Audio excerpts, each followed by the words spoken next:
welcome back to the podcast. My name is Doug Sandler. I am with the one, the only, Mr. John Browning, building your life.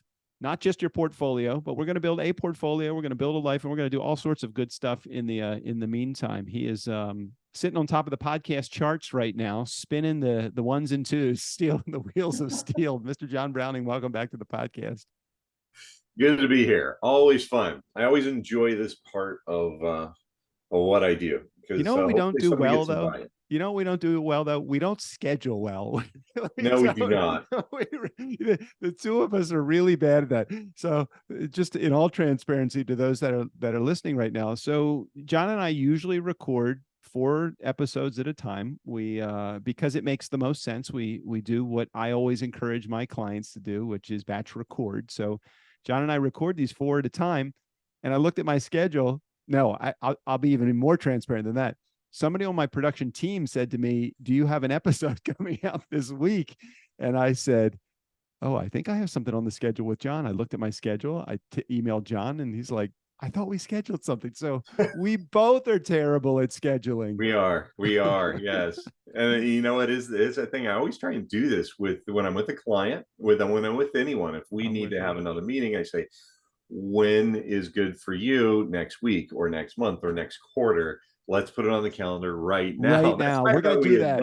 We're going to do that. You know what? I remember because you had a hard stop the last time. Yep. And we had to zip out. Yeah. So all right. So before we leave today, we're gonna give 2 minutes at the end at the top of the hour so that we can the two of us can just come up with, even if it's a month from now, I don't care. Let's put it on the schedule in in the middle of December. That sounds fun. There's a little nugget for those of you who struggle with your scheduling like we do. Just do it right when you're at the first meeting or the last meeting.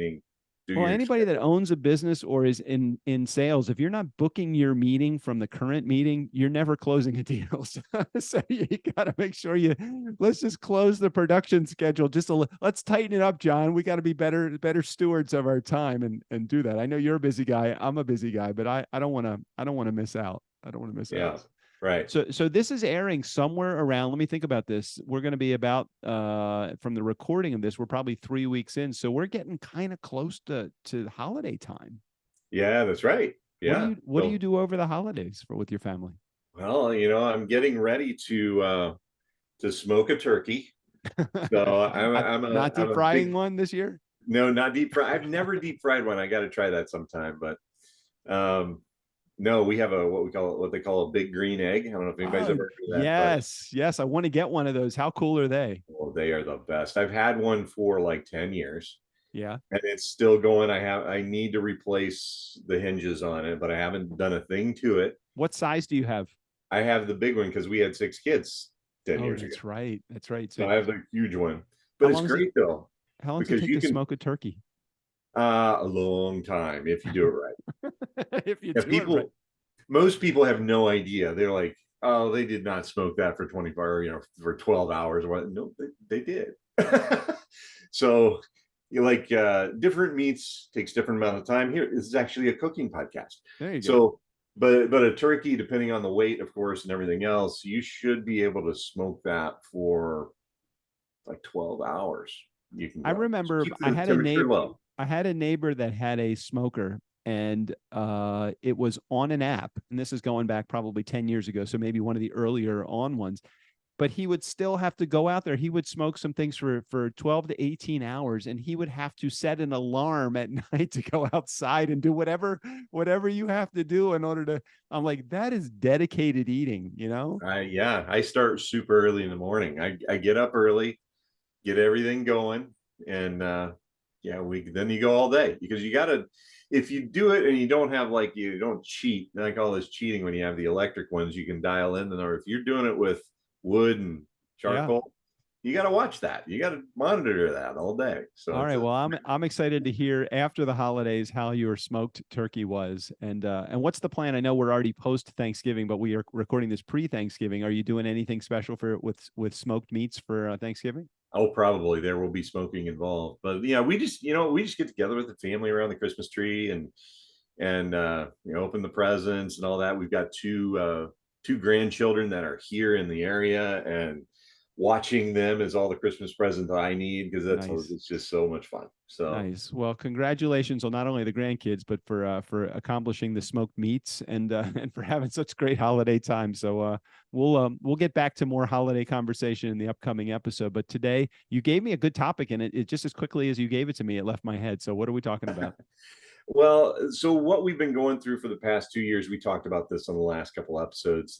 It's been 2 full years of really tough markets, right? There's 7 stocks, 7 companies have Mhm. really been the driver of any gains. So if you have been a traditional investor, you haven't participated. You're frustrated because the the S&P 500, which everybody seems to look at in terms of that's the market, Mhm. is up, but your portfolio might not be. Right.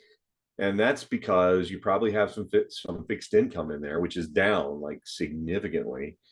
And most people, even professionals, will think, and this is not correct, that bonds or fixed income is less volatile than equities. If you read Jeremy Siegel's book, Stocks for the Long Run, you see that over the long run, stocks can and often are more volatile. The bonds are more volatile than stocks, Hmm. which is something that is just counterintuitive. Most people Yeah, I don't wouldn't believe think it, that. but if you look at the data, that is the case. Bonds are for a very specific purpose in a portfolio. And it used to be 20 years ago, that idea of the 60-40 portfolio, 60% in equities, 40%, that was just the oversimplification of Yep. financial planning, and it stuck. Problem is that really hasn't worked well for like 20 years. Um, Certainly the last 10 and definitely the last 2. So, but the idea of retirement planning at uncertain times, it depends on how close you are to retirement, right? We've talked about that before. As you get closer to retirement, cash is not king, assets are not king, cash flow is king. When is that never the case? It always seems like that's always the case, is cash flow is king. Whether you're thinking about retirement or if you're in your present day just going through life, cash flow for me is I wouldn't care if I had $100,000 in the bank and locked up. If I had the right cash flow, I can pay my bills every month if there is any kind of emergency or something going on in my life. Yeah, that's true. For retirement planning, however, I challenge that just a little bit and say that for your retirement bucket, right? This is the assets there. You may not care about your cash flow when you're 40, even when you're 50, if you're not planning to retire until you're 60, 65 Right. or after. And you can afford to wait, like in any 5 year period, in most 5 year periods, the equity market has gone up. So you may want to have almost the entire thing in equities. Now, there's a caveat here. And of course, this is never investment advice. This is just opinion and information. You take Mm-hmm. it or leave it, or call me and we can do investment advice. But my argument for, like, I never, that's a big statement for me, by the way. I Universal never like statement. to I never like to see an entire portfolio, no matter how young you are, totally in equities. The reason being is that as the market fluctuates, goes up and down, and that's very normal, and it can go down a lot, just like it can go up a lot. You want to be able to have income coming in all the time, so that when the market is on one of those swoons, you do the thing that is really, really hard. And this is psychology and investing. You actually invest when everybody else is running for the exits. The market timers are saying, I've had it, I'm out, I'm going to cash. You're taking your cash that you're generating and you're putting it in. I would think Those are that the that people who get wealthy. I would think that that's the best time to do it. You know, it's kind of like one of the components of dollar cost averaging, right? When you're buying when the market is going down, that's a good time to buy it because you're getting your stocks at a it seems like you'd be getting them on sale. That's a great way to look at it. And this is one of those things that I talk about a lot, respecting the role of emotion in investing. It's simple, Scary though. but it's hard. It's scary. Simple doesn't mean that it Well, is not hard. look, it's the same thing as everybody running out of a movie house that's on fire, and you're running in because you want to see what the latest action picture is. It's like, hold on a That's what second, it feels everybody's like, running right? out. You feel like you're getting trampled by everybody running out, and you're going in. And I think that there's probably a lot of peer pressure and a lot of world news is telling you not to invest because the market's going to. They're not saying that, but they're Oh, some of them do. insinuating it. Yeah. The NBC, that's their job, right? Is to give market commentary every single day, right? And they got to come up with something to say. What has been really interesting to me of late, this again, I know I'm not supposed to do this, but I'm dating the podcast a little bit, but we're in 2023 towards the latter stages, and all year the market smart people, right, that you see on TV have been just dead wrong, right? I mean, most of them have. I They've just love been it. dead wrong. Right. And including me, by the way. I thought we'd be in some sort of recession right now, and we aren't. And but what I didn't do is I didn't get so sure of myself that I timed the market or anything else. So we're still doing fine. Clients are fine right now.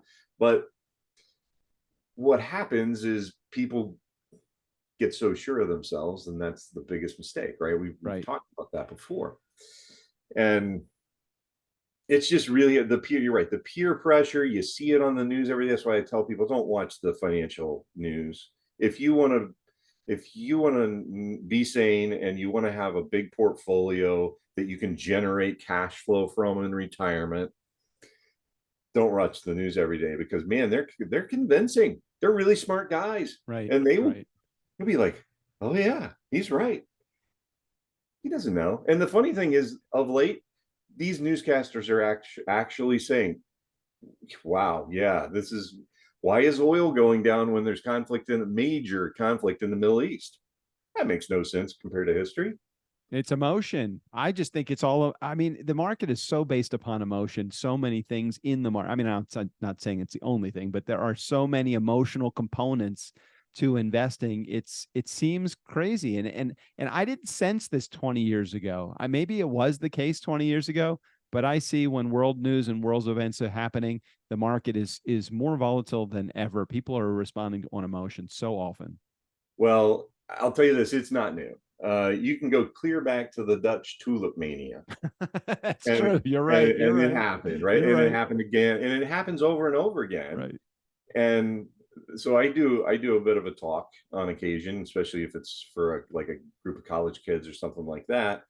And I talk about the fact, I call it a fact. People can argue with me on that, but maybe it's just my opinion, is that the market is not complicated. It is a complex, adaptive marketplace. And a complicated issue or thing can be solved. It's like your car, right? Something goes wrong with it.